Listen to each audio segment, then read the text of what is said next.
Cara, toda dor tem um propósito.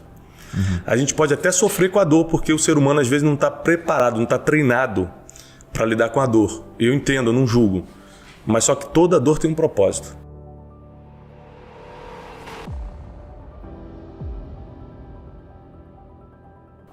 E quanto mais você foi bombardeado por dores na vida, mais chances Deus te deu para se levantar, na verdade. Porque as pessoas só escutam quem venceu muitas dores. Ninguém escuta o filhinho de papai que só viveu na boa. Para pensar nisso.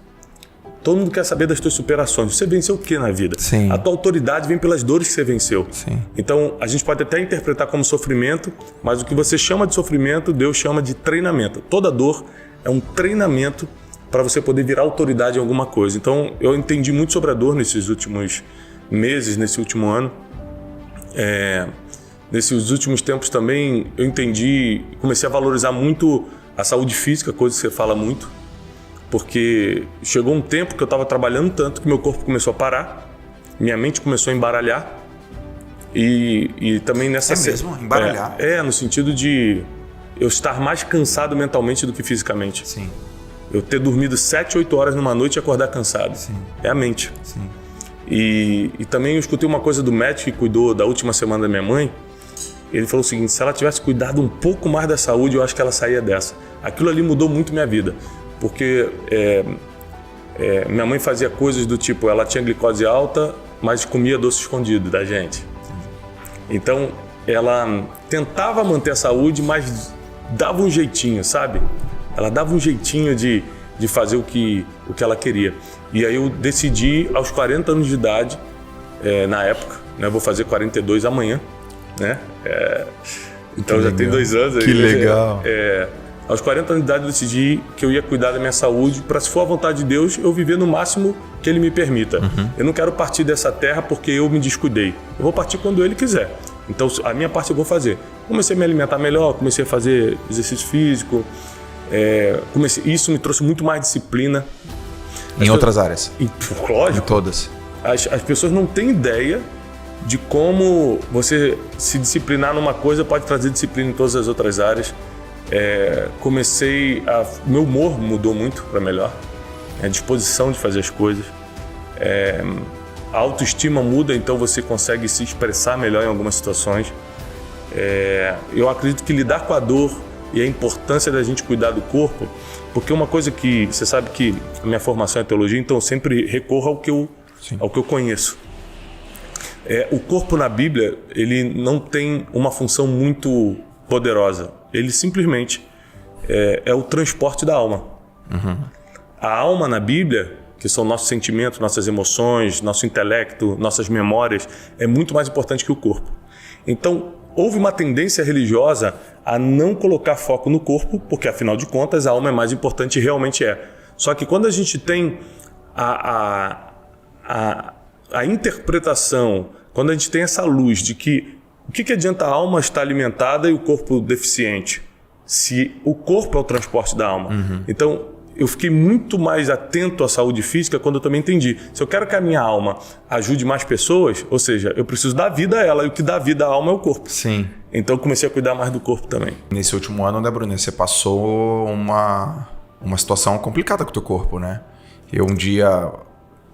Eu não sei nem exatamente onde eu tava e eu vi uma foto tua no Instagram. Foi traumático aquilo, cara. O que aconteceu ali, cara?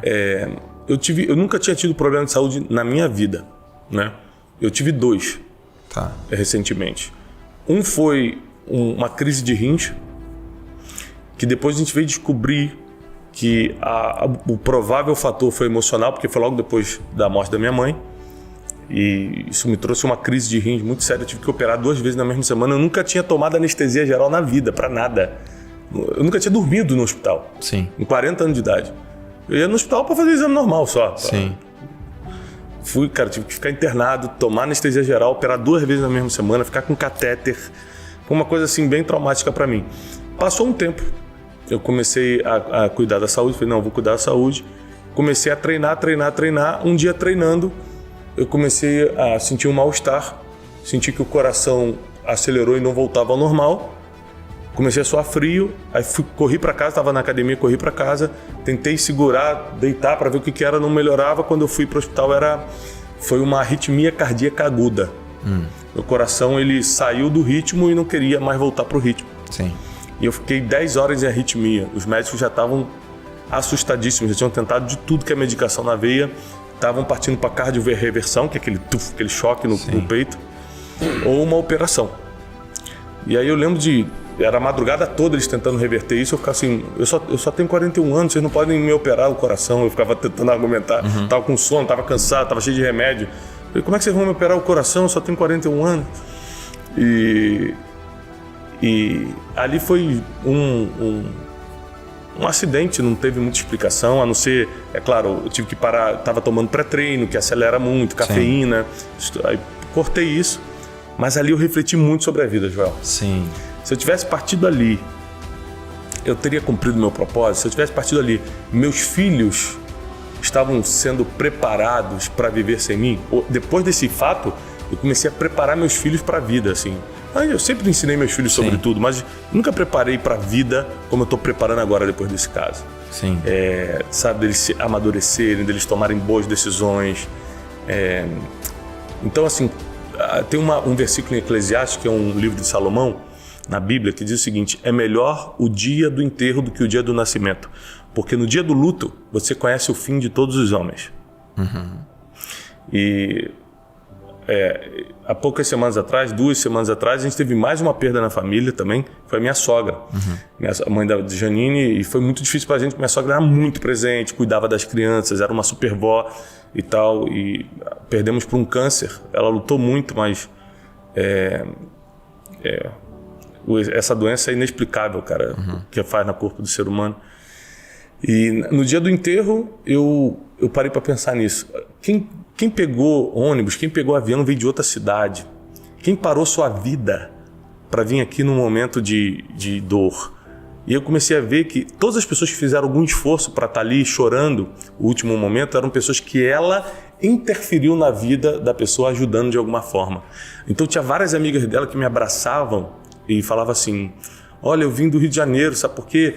Porque há 10 anos atrás eu tive um câncer não sei aonde, e quando eu abri meus olhos, a primeira pessoa que estava na cama apertando minha mão era tua sogra.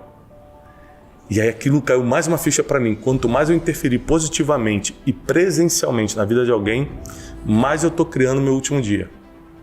O meu último dia depende muito do que eu estou fazendo hoje com as pessoas, presencialmente. Caracas. Então eu mudei muito a forma de lidar com as pessoas em termos de interferências presenciais. Então hoje, em vez de quando falar, fala Joel, eu prefiro te abraçar, chega aqui, Joel.